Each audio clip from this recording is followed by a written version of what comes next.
जी का जंजाल बन चुका नीट घोटाला मोदी सरकार को लगातार परेशान करता है। और परेशान करे भी क्यों नहीं। आखिर नीट के लिए जिस एनटीए का गठन हुआ है उसे मोदी सरकार ही जोर शोर से लेकर आई।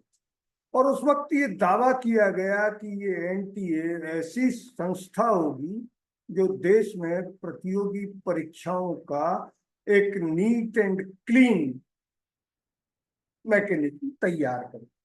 लेकिन आपको ये जानकर आश्चर्य होगा और आप शायद हैरान रह जाएंगे कि जिस एनटीए को मोदी सरकार पूरे शोर शराबे के साथ लाई थी, उस एनटीए पर मोदी सरकार के सलाहकारों ने ऐसी खामियां छोड़ दी जो अब उसके गले में सांप छछूंदर की तरह से अटक गई। ना तो मोदी सरकार उसको निगल पा रही है और ना ही उसे उगल पा रही। इसी वजह से आज मोदी सरकार ने संसद में नीट घोटाले पर बहस भी नहीं हुई। अब आप कहेंगे कि इसमें आप क्या नया बता रहे हैं।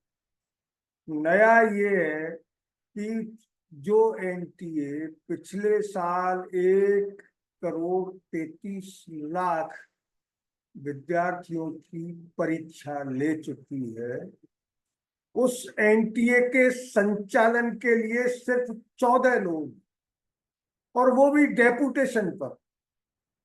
एक और आश्चर्यजनक बात यह है कि सरकार का कामकाज करने वाली ये एनटीए एक सोसाइटी के रूप में रजिस्टर्ड है।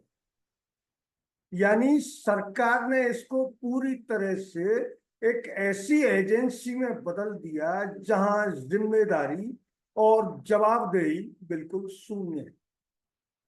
वैसे भी मोदी सरकार के अब तक के जो फैसले हैं उनमें जवाबदेही शून्य रहती है, लेकिन इस बार लाखों विद्यार्थी सड़कों पर आ गए और अब मोदी सरकार उस पर न तो कोई स्पष्टीकरण देना चाहती है, न उन 14 अधिकारियों के साथ साथ उन आउटसोर्सिंग कंपनियों पर कोई कार्रवाई करना चाहती है जिन्होंने इस नीट घोटाले को अंजाम दिया है।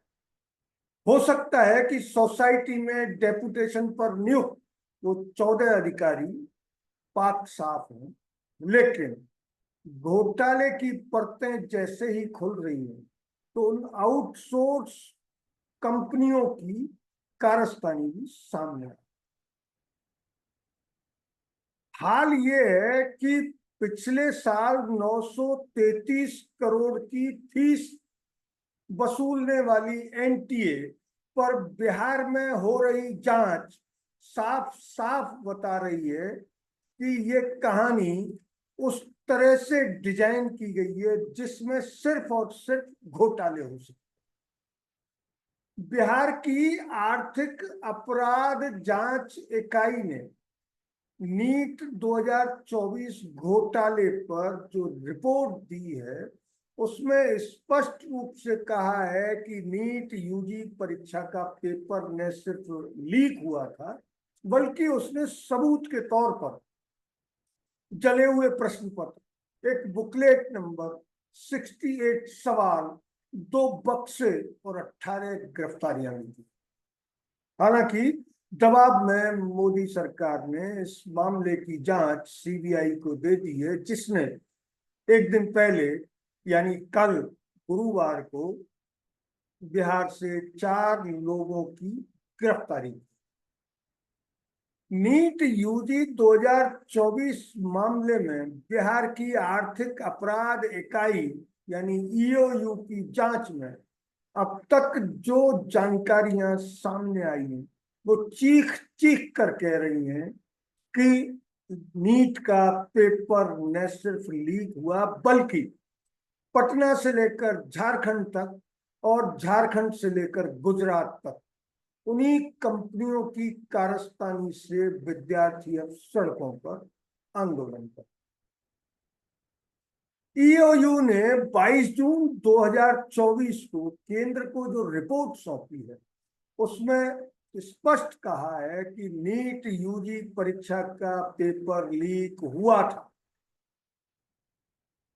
बिहार की ईओयू ने पटना में एफआईआर दर्ज करने के बाद साफ कर दिया है कि जो दस्तावेजों की बरामदगी हुई है, जो 18 गिरफ्तारियां हुई हैं, उनसे पूछताछ में स्पष्ट यानी बिल्कुल साफ हो गया है कि नीट का पेपर लीक हुआ था और विद्यार्थी जो सड़कों पर आंदोलन कर रहे हैं वो एकदम करेक्ट। और इसी वजह से मोदी सरकार डिफेंस में है।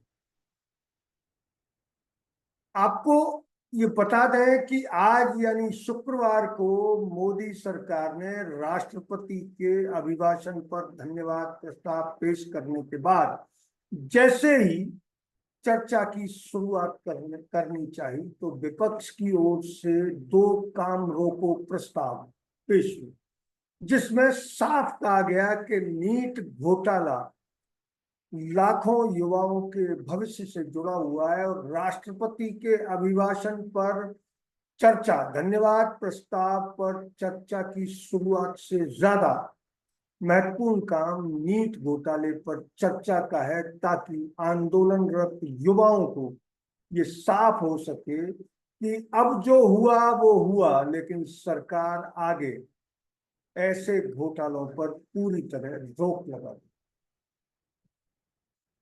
ये भी आपको मालूम होगा कि 5 मई को देश भर में नीट यूजी 2024 की परीक्षा होने के बाद उसी दिन शाम को पटना के शास्त्री नगर थाने में इंडियन पेनल कोड यानी भारतीय दंड संहिता की धारा 407, 408, 409 और 120 बी के तहत दर्ज की गई, जिसमें 18 लोगों को गिरफ्तार किया।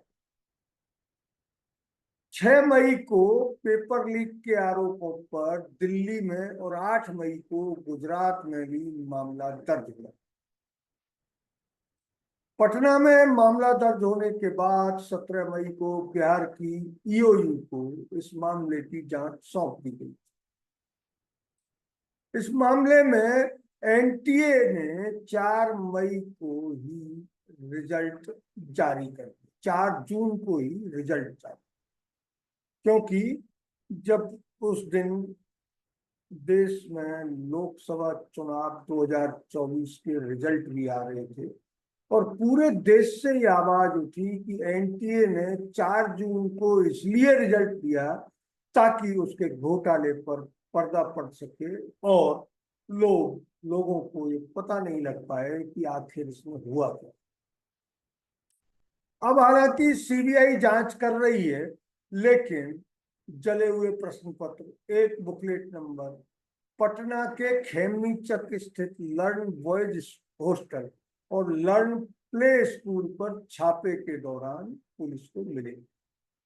इन प्रश्न पत्रों की फोटोकॉपी के जले हुए अवशेष मिले। एफआईआर जो दर्ज हुई है उसके अनुसार ये वही जगह थी जहां परीक्षा से ठीक पहले यानी 4 मई की रात को 20 से 25 प्रतियोगियों को प्रश्न पत्र उत्तर सहित दिया और रटाया गया।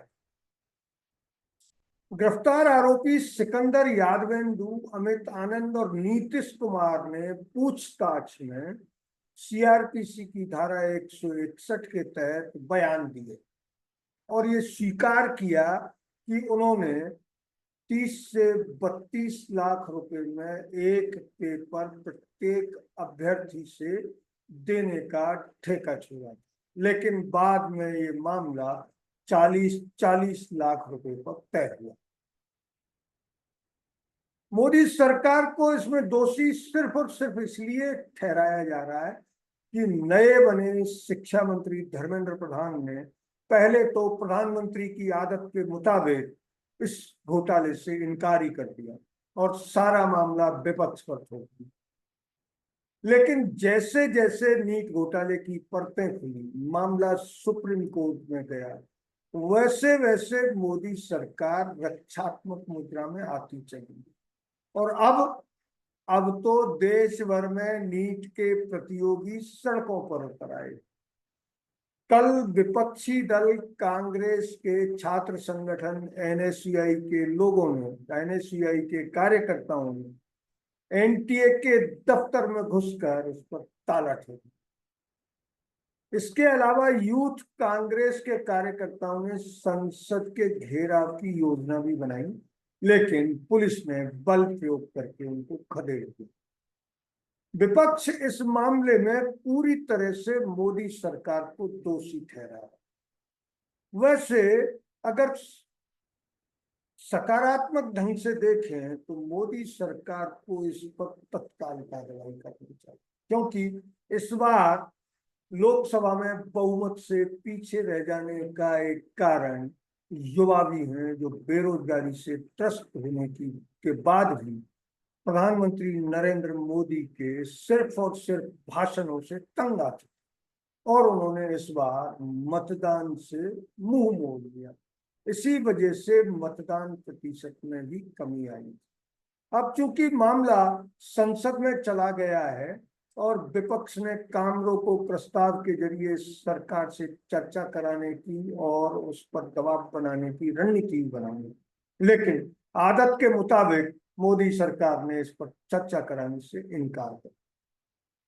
यद्यपि लोकसभा अध्यक्ष ओम बिरला ने परंपरा का हवाला देते हुए तर्क दिया कि धन्यवाद प्रस्ताव पेश होने के बाद काम रोको यानी स्थगन प्रस्ताव मंजूर नहीं किए जा सकते। लेकिन अब तक का इतिहास बता रहा है कि जब जब देश किसी मामले पर उद्वेलित हुआ है तो काम रोको प्रस्ताव के जरिए संसद यानी लोकसभा में कई बार बहस कराई, लेकिन मोदी सरकार इस पर अड़ी हुई है कि वो इस पर चर्चा नहीं होगी। अगर ये वीडियो आपको अच्छा लगा तो इसे लाइक करें, शेयर करें और हाँ, हिंदी हेडलाइन चैनल को सब्सक्राइब जरूर करें। धन्यवाद। जय हिंद।